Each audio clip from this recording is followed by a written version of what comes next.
Hey y'all, I know in a couple of other videos y'all probably caught glimpses of the ponds, and I say ponds because it is two ponds, even though it looks like one, which that was what I meant for it to look like. Um, and even though it looks like one pond, and there's two here, they're totally different types of ponds. This first one is a preformed liner that I bought over 20 years ago. Um, and it has been, a tough liner. They're tough.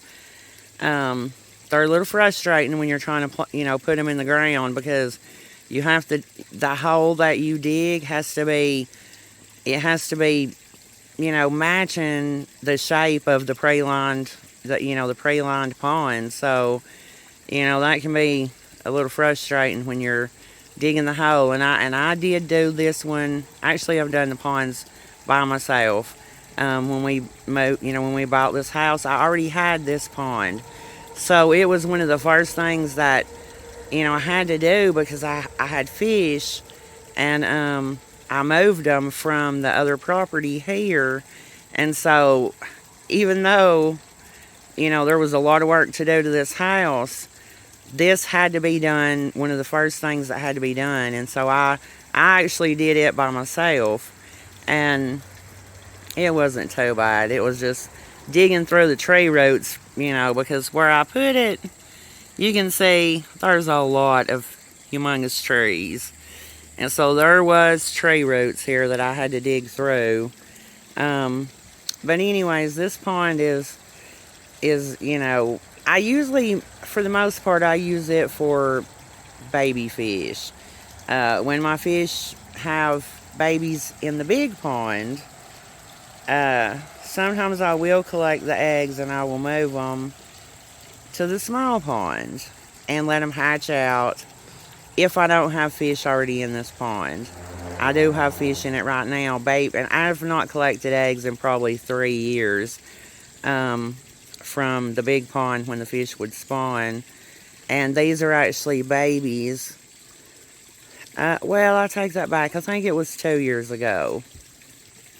Was the last time I collected eggs. But anyways, either way, these are babies, but they're not really babies anymore. Some of the ones in this pond are as big or almost as big as the ones in the bigger pond.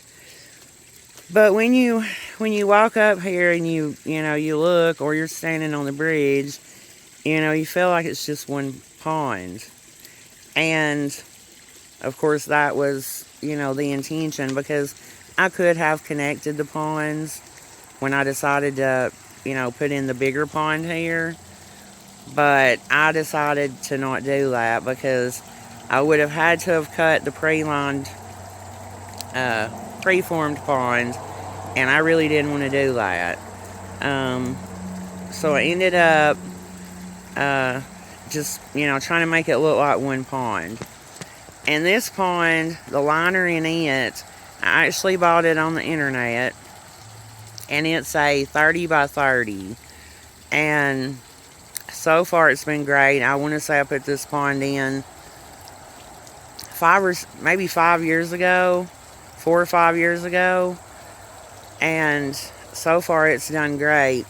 And I mostly did this one by myself too. The liner didn't really cost that much. Buying it online, I was able to shop around, and find the cheapest liner for the size I wanted that was sturdy enough for, my area, my climate.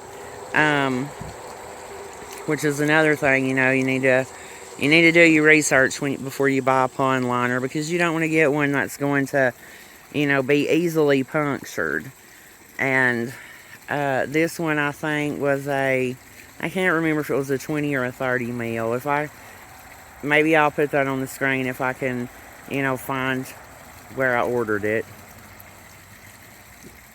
But it's worked out really good. And it's definitely way bigger than the other one. The pump that I have in here, I believe it is a It's around a 3,000 gallon pump, 3,000 gallon per hour pump. It's a waterfall pump, and I wouldn't have needed a pump that, that pump that many gallons per hour, but, I think it's better after, I'm no expert on ponds, clearly. But because I've had a pond for so many years, I've learned a lot over the years when it comes to ponds.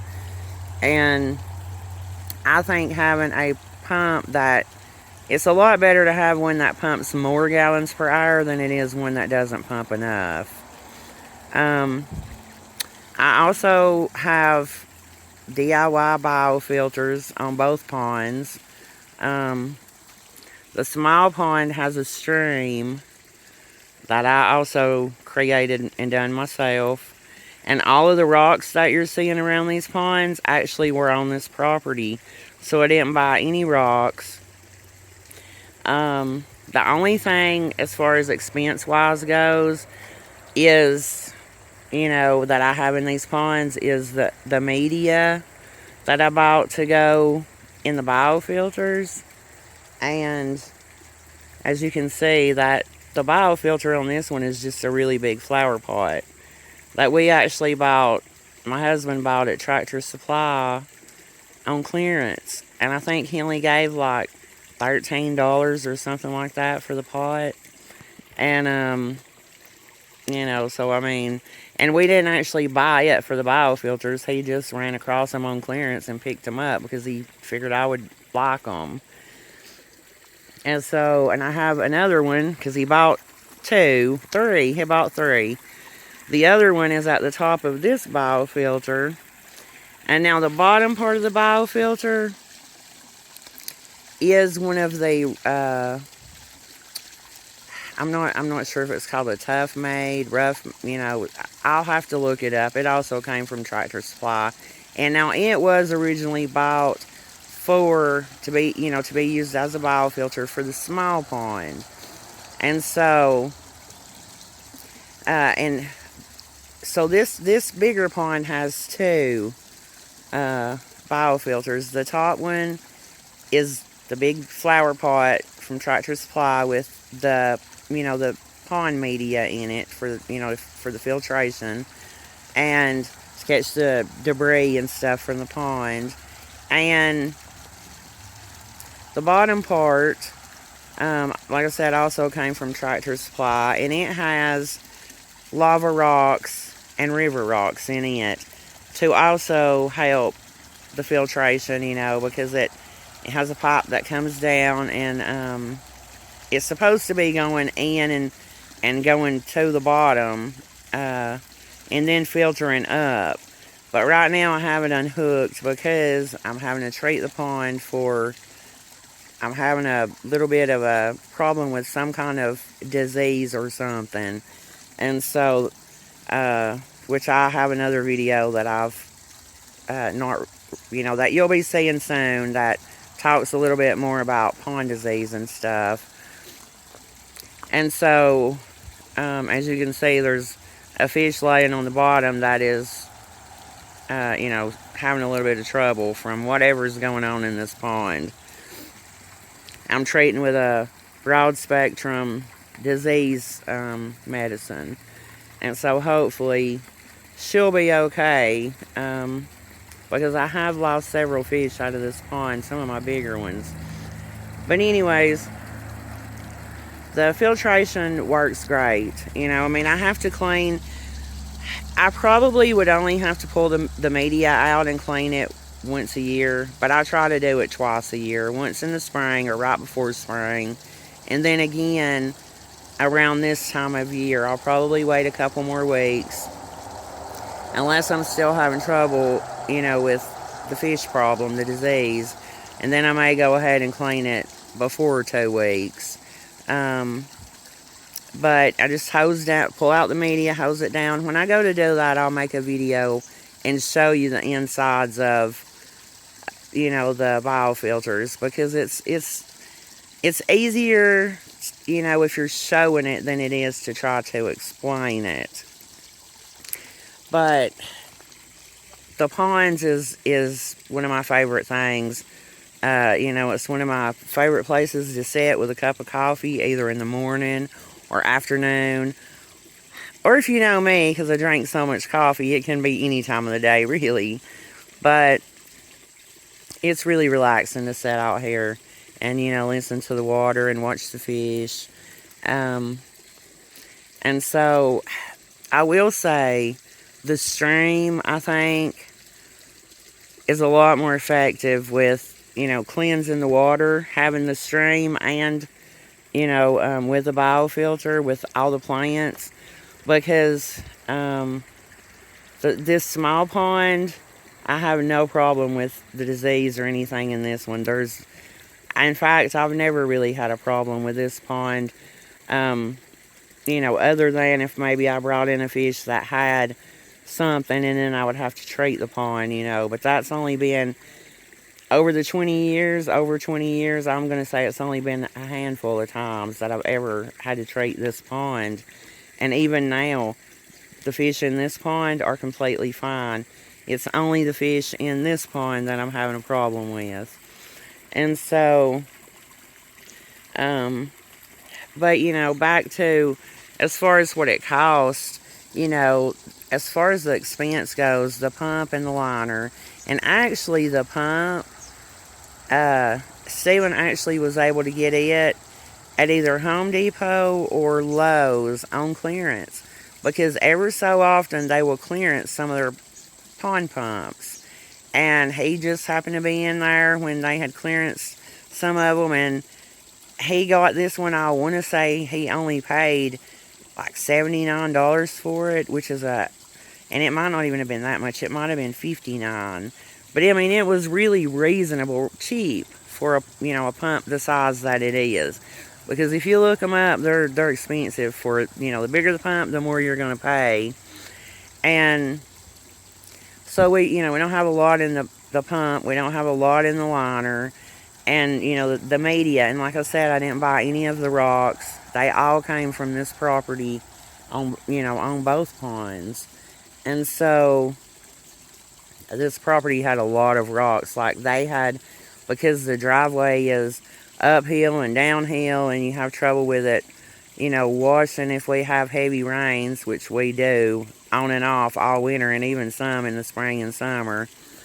It will, wash the rocks out of the driveway off the sides, and so I'm assuming that's why the people before us had, lined up and down both sides of the driveway with rock, but they had put so many rock, way more than what they needed, I think, to make it look pretty. And so when I done this pond, I was like, I'm not buying rock. There's tons of rock here. So I just used the little wagon and went up and down the driveway, hauling, a few rocks at a time. So it took me over 2 weeks to dig this pond. And then as far as the rocks go, I'm going to say it took me another probably 2 weeks, because these rocks are heavy. And you can only haul so many at a time, especially when you're pulling them up a hill by yourself in a little wagon. But I got it done, and that's what matters. So yeah, there's not a lot of money tied up in these ponds. More so in the smaller pond, because, when I bought that liner all those years ago, they were new to, I don't know if they were new everywhere, but they were new for our area. And so I actually paid more for that small preformed pond liner than I did for this 30-30 flexible liner. I'm not sure if I said that. This is the flexible liner. It's not a preformed. And so that, being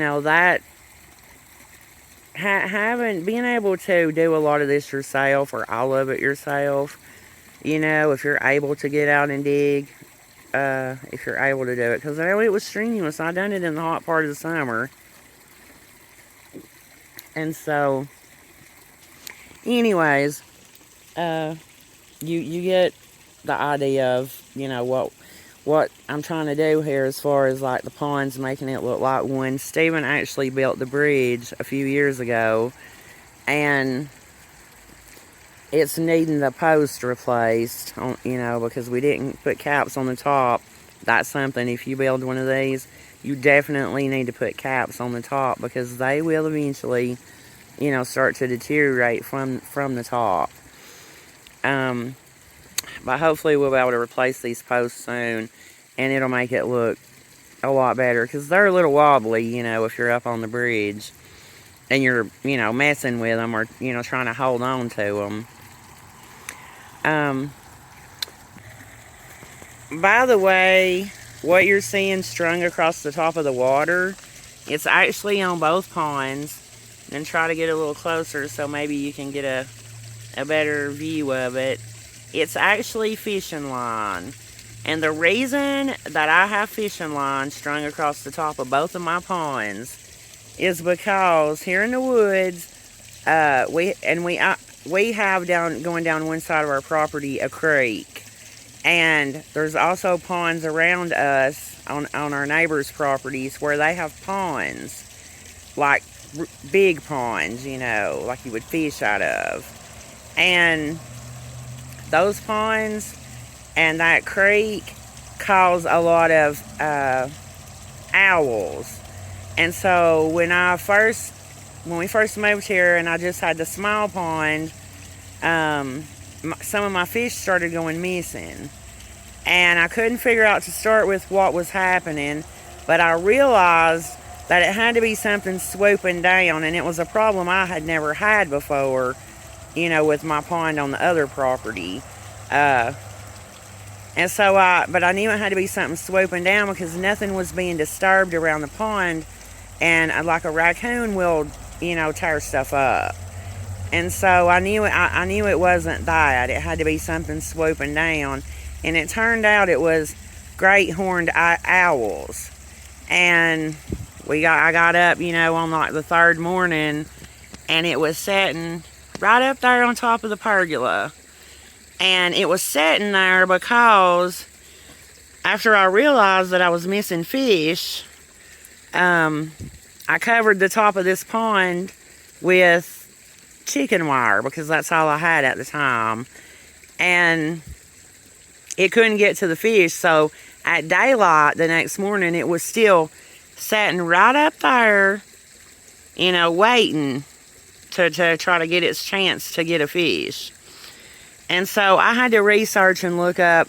I was not planning on using netting, like bird netting. I don't like it. It interferes with the plants. I didn't want to use it. And so I actually ran across a video on YouTube 13 years ago where they had, they didn't like it either. And so they'd figured out a different way to do it, and they used fishing line. And that's what you're seeing on top of the ponds. I don't have to go crazy with the fishing line. I just have to make sure it's scattered here and there across, not the majority of the pond, but like it doesn't have to be, thickly strung. It just needs to be kindly, sparsely strung. And that prevents the owls or anything else from swooping down because they can see it and they don't want to get tangled up in it. And so every 2 or 3 years I do have to restring the fishing line unless I'm out here messing with something and I break some, and then I have to do it then. But anyways, I thought I might ought to explain what you're seeing across the top of the pond. But there's going to be quite a bit of changes around these two ponds before next spring. As soon as it cools down enough to where I can start moving plants, because like today we're in the low 90s, and we're also in a drought. I mean, it's so this summer has been so crazy. It's like non-stop rain and then long droughts, and then non-stop rain and then long droughts. That's just kind of how it's been this whole season, growing season. But as soon as it cools down and we start getting some rain again, I'm going to be moving plants I'm going to be moving them from this pond to other places and moving plants from other places to these pond areas. And some things are going to get divided, like some of the grasses here. And I'll bring y'all along for all that too when I get to where I'm able to do it. Like I said, as soon as we start getting some rain and the temps cool down more than what they are. But anyways, I just thought I would, elaborate a little more on the ponds. And until next time, bye.